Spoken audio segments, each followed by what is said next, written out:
Good morning, U.S. history. It's September 21st. Today's Monday. I'm going to give you just a couple quick updates and kind of catch you up to where you should be this week.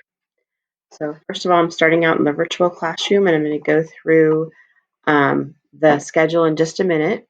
As far as reminders, actually, everything's been pretty smooth as far as turning work into Google Classroom. I'm catching up on a lot of grading. I've updated Aries and the when you guys are emailing me now and when you're signing in, you're following the directions perfectly. So I've had to give just very few reminders about using your full name. And also when you're emailing, try to make sure you tell me which class period you're in. Just makes it move a lot faster when I'm trying to fix your issue for you. This week also, you're going to be hearing from our student teacher, Mr. Calloway. Mr. Calloway is doing student teaching with me this semester from Fresno State. Tomorrow, he's going to be starting his lesson with you, and he will go through all of the different elements of that. It's going to be kind of your major Civil War assessment that you do instead of a big exam. As for this week, I'm going to have you go ahead and look at the calendar now.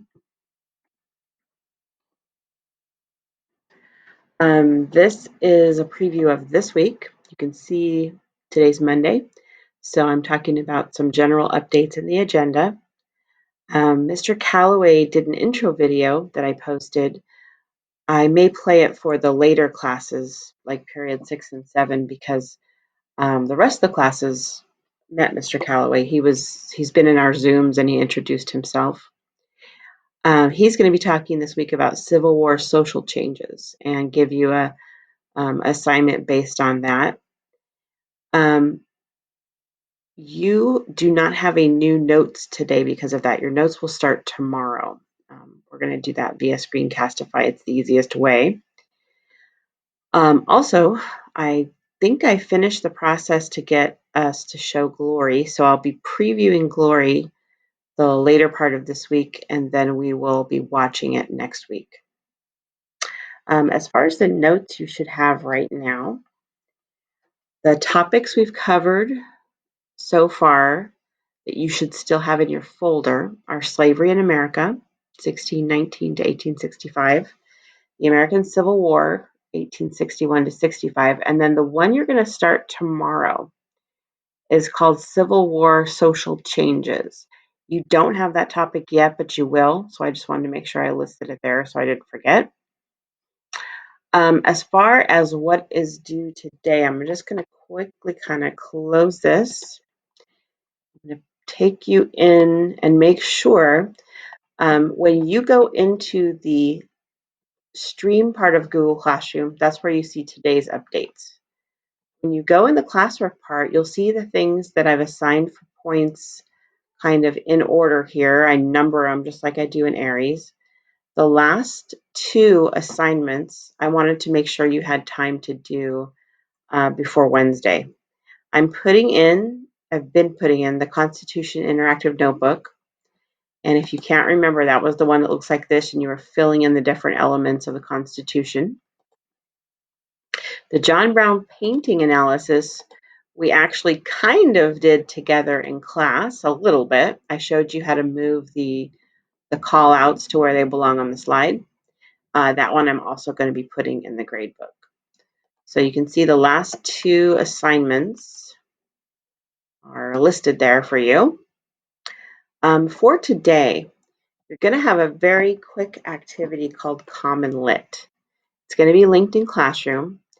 And assigning reading like textbook and stuff is tricky because I'm not there to help you with it or guide you through it. So this is a really good alternative. This website does a ton. First of all, up here, you can see it will translate for you. That's super helpful.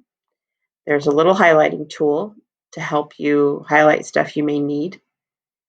There's a read aloud also, which this one I love because I like audiobooks. I like to listen to stuff being read to me instead of trying to read it all myself. So just press that read aloud option and that will help you. And then if you look at the article itself, it's got little footnotes. And it will give you some guidance. For example, they define the word secede just like I did for you. So it's very helpful when you run into words or names you don't know about yet. As far as what to do on the assessment on this, I believe what it's going to give you is a couple of multiple choice questions to answer. And they will appear on your page over here. Your page looks a little different from mine, obviously. But I think what it will say is assessment questions, and then they will look like this. And you can go back and forth, of course, and look for your answers and answer them as you read. That is about all for today. This is a quick article. It's not meant to take you very long. So if you, I won't put this one in until starting Wednesday. So otherwise, of course, I'm here. If you have any questions, email me during class, and I can give you some live help if we need to. Otherwise, I will talk to you tomorrow.